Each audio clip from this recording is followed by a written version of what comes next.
Masibingelele bantwana bekhehla, masibingelele bantwana bagogo, asibingelele bantwana bamkhulu. Kusasa Monday sizobe siseSwaziland, eSwatini kwaMathapa, kwamanzini kwaMathapa, ngakwaNdlunganye, opposite uSpar Save More. So if ukuthi uyafisa ukuthi sibonane, enza isikhathi sibonane, sizobe sisiza abantu ngezinto ezahlukahlukene.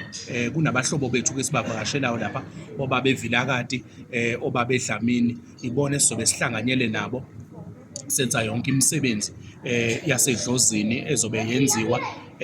Siyakhothama kakhulu, siyathoba kakhulu ekuthenini basithinte ukuthi abantu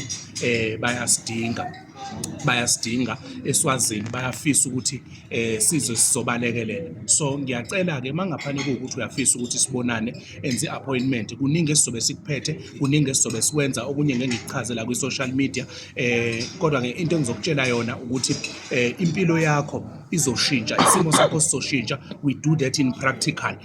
Sikunikeza yonke into ukuze ukwazi ukuthi uphumelele, isimo sakho sishintshe, ukugula okusemzimbeni kuphele, ukwazi ukuthi uphile. Makube kuhle-ke, siyabonga, asihlangane khona.